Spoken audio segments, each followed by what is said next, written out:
내가 이렇게까지 힘들게 살아야 하나? 이 말을 해본 적 있으시죠? 어떤 이는 그 이유를 업에서 찾습니다. 전생의 업이 무거워서 그래. 이건 다 내가 지은 인연의 결과야. 그 말은 틀린 것은 아닙니다. 그러나 부처님께서는 말씀하셨습니다. 업은 씨앗이요. 괴로움은 그 씨앗을 돌보는 마음에서 자란다. 즉, 업은 씨앗일 뿐 그 씨앗이 자라 괴로움이 되는 것은 우리의 마음 쓰는 방식 때문입니다. 오늘 우리가 나눌 이야기는 바로 그 마음의 세 가지 모양, 삶을 스스로 어렵게 만드는 이것들에 대한 것입니다. 한 수행자가 있었습니다. 그는 늘 한탄했습니다. 왜 내 삶은 이렇게 고되고 왜 남들은 다 평탄한가? 그러던 어느 날 스승이 말했습니다.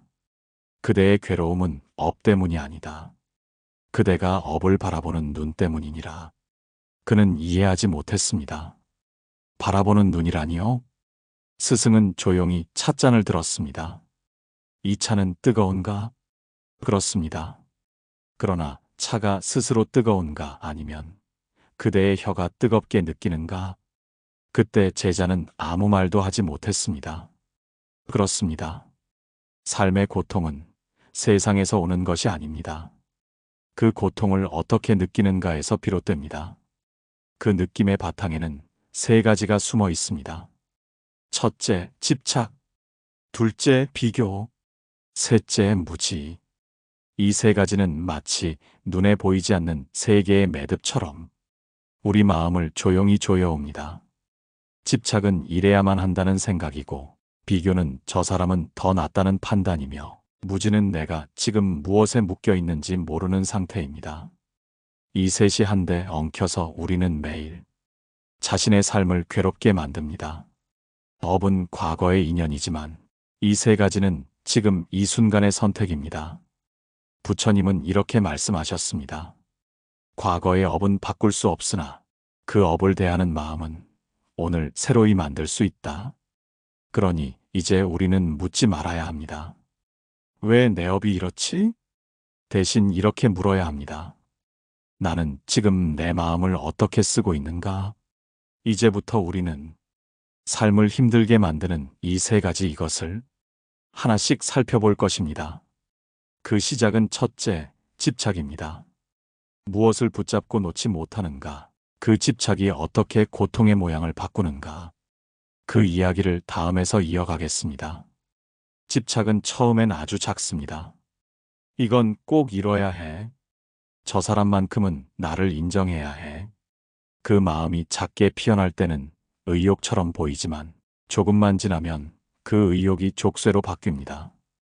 부처님께서는 말씀하셨습니다. 집착은 불씨와 같아 작을 때는 따뜻함을 주지만 놓지 않으면 모든 것을 태운다. 한 수행자가 있었습니다. 그는 매일 기도했습니다. 부처님, 제 아들이 시험에 꼭 합격하게 하소서. 며칠 뒤 아들이 실패하자 그는 절에 와서 울부짖었습니다. 이게 다 제 업입니까? 제가 전생에 무슨 죄를 지었습니까? 그때 스승이 조용히 말했습니다. 그대의 괴로움은 업이 아니라 기대에서 왔다. 기대는 희망처럼 보이지만 사실은 조건을 단 사랑입니다. 이뤄져야 행복하다. 이래야 괜찮다. 그 마음이 바로 집착의 씨앗입니다. 우리가 괴로운 이유는 무엇을 사랑해서가 아니라 그 사랑이 내 뜻대로 되어야 한다고 믿기 때문입니다. 가족을 사랑하고 일에 정성을 다하는 일 자체는 괴롭지 않습니다. 그것이 내가 원하는 모양으로 돌아오지 않을 때 우리는 분노하고 상처받습니다. 이때의 고통은 세상이 준 것이 아닙니다. 내 마음이 만들어낸 것입니다. 집착은 형태를 바꿉니다. 사랑이 될 때도 있고 책임감이 될 때도 있습니다. 하지만 그 속에는 항상 결과를 조정하려는 마음이 있습니다. 그 마음은 우리를 현실에서 멀어지게 합니다. 한 노승이 제자에게 물었습니다. 물이 흐르는 이유가 무엇이냐? 제자는 대답했습니다. 내려가기 때문입니다. 노승은 고개를 저었습니다. 흐름은 내려가기 위한 것이 아니라 멈추지 않기 때문이니라. 삶도 그렇습니다. 우리는 늘 도달하려 합니다. 목표, 성공, 이해, 인정. 하지만 도달하려는 마음이 크면 클수록 지금의 삶은 의미를 잃습니다. 왜냐하면 마음은 늘 앞에 있기 때문이죠. 집착을 내려놓는다는 것은 포기가 아니라 되돌아옴입니다. 지금 이 순간으로 돌아오는 것, 내가 할 수 있는 만큼만 하고 결과를 자연에 맡기는 것, 그것이 불교에서 말하는 무집착입니다. 부처님은 이렇게 말씀하셨습니다. 얻고자 하는 마음이 없을 때 세상은 이미 내 손 안에 있느니라. 그 말은 세상을 버리라는 뜻이 아닙니다. 그저 모든 것을 내 뜻대로 하려는 손을 펴라는 말입니다. 손을 펴면 세상은 흘러들어오고 손을 쥐면 세상은 흘러나갑니다. 당신의 마음도 그렇습니다. 지금 손을 조금만 펴보십시오. 쥐고 있던 불안이 얼마나 무거웠는지 그제야 느껴질 것입니다. 비교는 조용히 시작됩니다. 처음엔 단순한 관찰이었지요. 저 사람은 저렇게 사는구나. 그런데 어느새 그 말 끝에 나는 왜 저렇지 못할까가 붙습니다. 그때부터 괴로움이 자랍니다. 부처님은 말씀하셨습니다. 남과 견주지 않으면 이미 평등이다. 이 짧은 말 속에 비교가 우리를 어떻게 고통 속에 가두는지가 담겨 있습니다. 한 젊은 거사가 있었습니다. 그는 늘 다른 사람의 성공을 부러워했습니다. 저 사람은 좋은 집에 살고 나는 아직 방 한 칸이다. 저 사람은 사람들에게 존경받는데 나는 알아주는 이가 없다. 그는 점점 세상을 원망했습니다. 어느 날 스승이 말했습니다. 그대의 괴로움은 가난 때문이 아니라 남의 부를 바라보는 눈 때문이다. 거사는 고개를 숙였습니다. 비교는 늘 결핍의 감정을 불러옵니다. 비교하는 순간 우리는 이미 자신을 부족한 존재로 만듭니다. 비교는 현실을 보지 않습니다. 그저 마음속 그림자를 바라봅니다. 그림자는 언제나 실제보다 커 보이지요. 현대의 많은 괴로움이 사실은 바로 이 비교에서 비롯됩니다.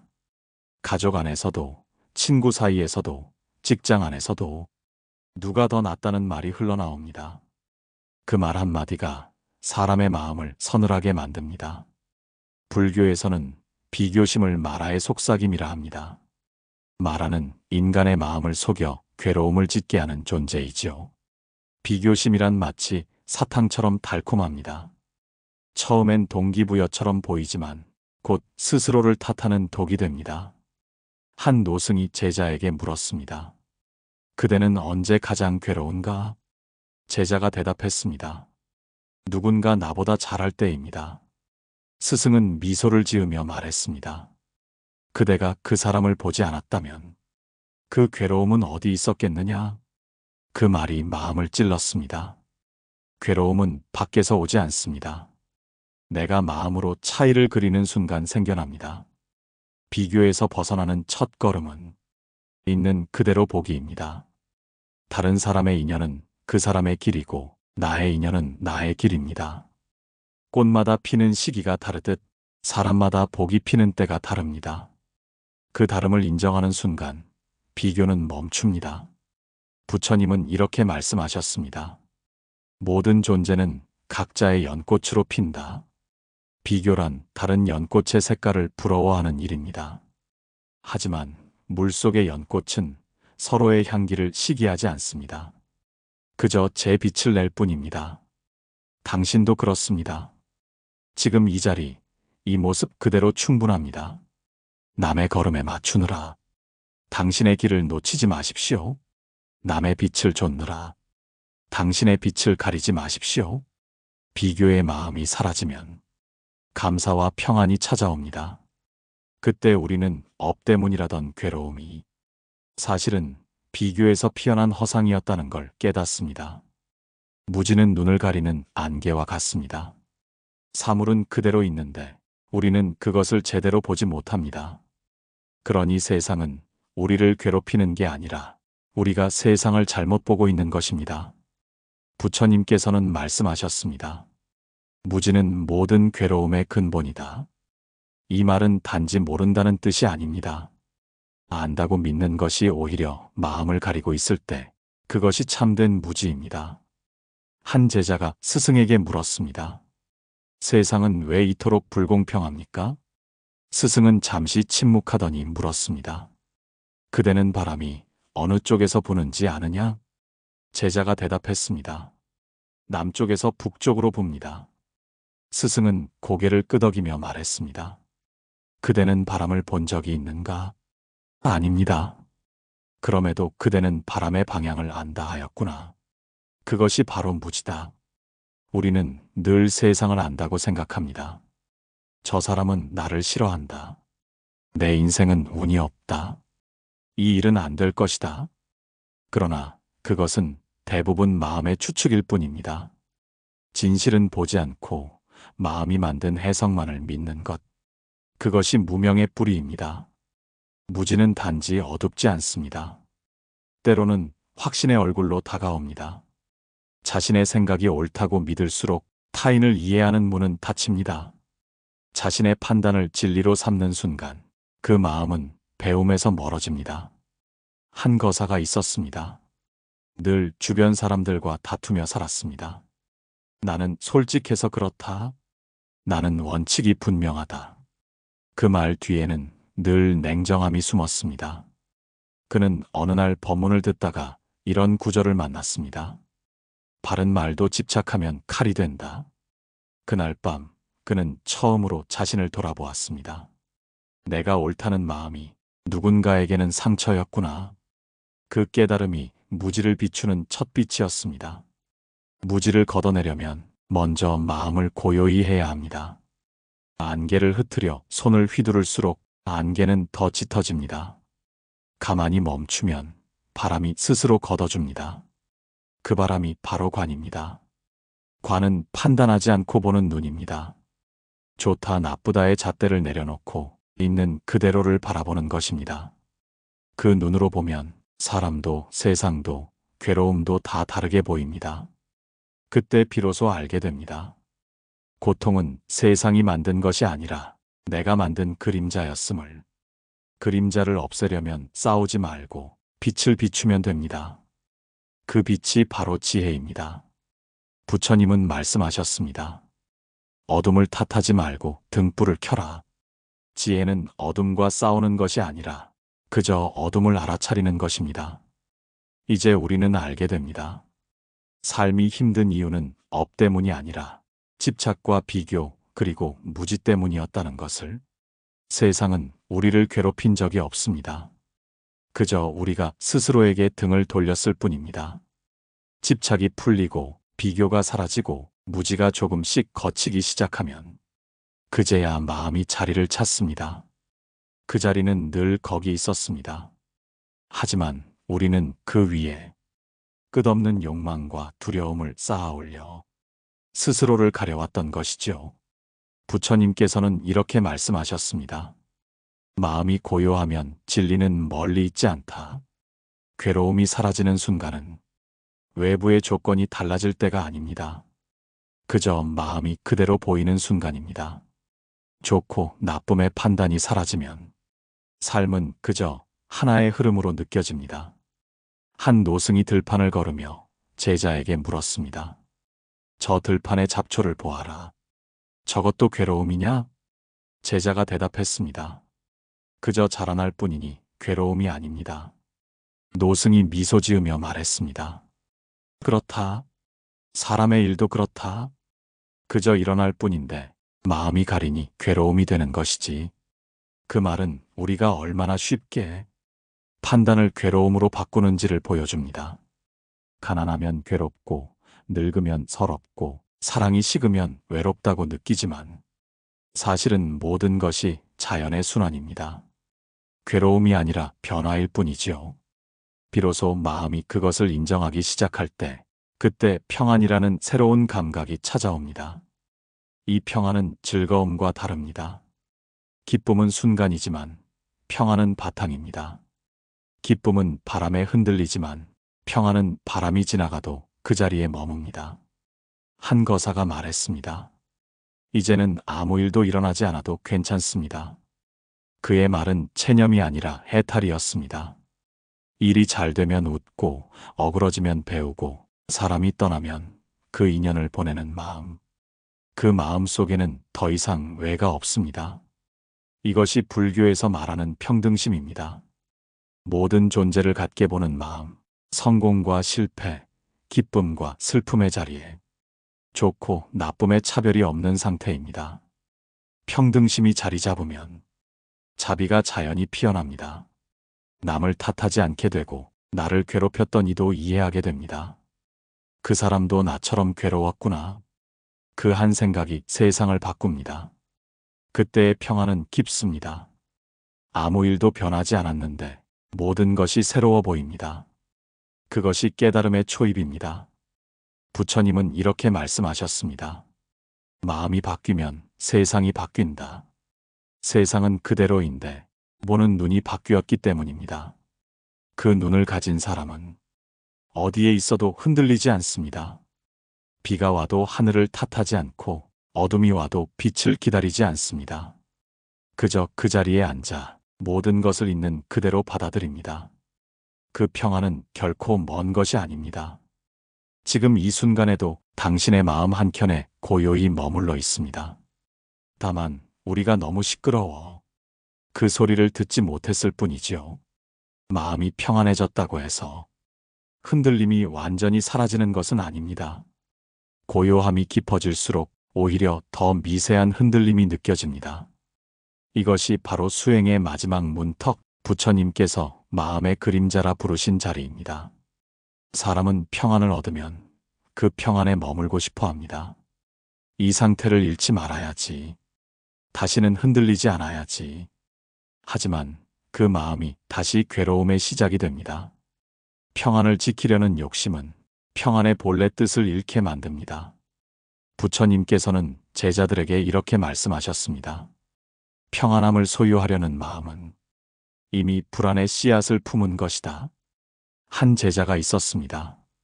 수행이 익숙해지고 마음이 잔잔해지자 스스로를 깨달았다고 믿었습니다. 그는 사람들 앞에서 이렇게 말했습니다. 이제 나는 괴로움이 없습니다. 그 소식을 들은 스승이 찾아와 말했습니다. 그대가 괴로움을 말하는 한 괴로움은 여전히 그대 안에 있다. 그제야 제자는 깨달았습니다. 없음조차 말하려는 그 마음이 아직 있음에 붙잡혀 있었다는 것을. 우리의 일상도 이와 다르지 않습니다. 한동안 마음이 편안하던 사람도 누군가의 말 한마디에 다시 흔들리고 오랜 평정을 되찾았다고 믿던 순간에도 예기치 않은 일이 찾아옵니다. 그때 사람들은 말하지요. 내가 아직 덜 수행했나 봐요. 하지만 부처님은 말씀하셨습니다. 흔들림을 느끼는 자는 이미 깨어 있다. 그 말의 뜻은 이렇습니다. 흔들림이 있다는 건 마음이 살아있다는 증거입니다. 고통을 모른다고 하는 마음은 죽은 돌과 다를 바 없습니다. 깨달음은 돌처럼 단단해지는 것이 아니라 물처럼 부드러워지는 것입니다. 한 노승이 제자에게 말했습니다. 거울이 깨끗해질수록 티끌 하나도 크게 보인다. 그렇습니다. 마음이 맑아질수록 작은 욕심, 작은 두려움도 선명히 드러납니다. 그것이 잘못이 아닙니다. 그저 더 깊이 볼 수 있게 된 것뿐입니다. 그래서 수행의 마지막 단계는 잡으려 하지 않고 피하려 하지 않는 것입니다. 그저 모든 것을 알아차림으로 감싸는 것. 기쁨이 오면 기쁨으로 보고 두려움이 오면 두려움으로 알아차립니다. 그 알아차림 속에서는 좋고 나쁨의 이름이 사라집니다. 그 자리에 있는 그대로에 나가 있습니다. 그 존재는 완전하지 않아도 완전하고 흔들리면서도 고요합니다. 그때 비로소 우리는 괴로움과 평안이 둘이 아님을 깨닫습니다. 괴로움이 있었기에 평안을 알았고 평안이 있었기에 괴로움을 이해했습니다. 삶의 시험은 여기서 끝나지 않습니다. 하지만 그때의 마음은 다릅니다. 더 이상 이겨내야 한다는 다짐이 필요 없습니다. 그저 이 또한 지나간다. 그 한마디가 수행의 전부가 됩니다. 이제 우리는 긴 여정을 돌아왔습니다. 업 때문이라 여겼던 괴로움이 사실은 마음의 세 가지 작용, 집착, 비교, 무지에서 비롯된 것이었음을 보았습니다. 이 세 가지가 사라질 때 남는 것은 단 하나, 고요한 지금입니다. 부처님께서는 말씀하셨습니다. 과거를 붙잡지 말고 미래를 꿈꾸지 말며 현재를 맑게 보라. 그 말은 단순한 명상이 아니라 삶을 새로이 사는 길입니다. 우리는 늘 과거를 후회하고 미래를 걱정하며 삽니다. 그러나 괴로움은 그 어느 곳에도 있지 않습니다. 그것은 지금 이 자리에서 다르게 되어야 한다는 마음에서 일어납니다. 한 노승이 제자에게 묻습니다. 그대는 지금 행복한가? 제자가 대답했습니다. 조금만 더 이루면 행복할 것 같습니다. 노승은 웃으며 말했습니다. 그대의 행복은 내일로 도망갔구나. 행복이란 도착점이 아닙니다.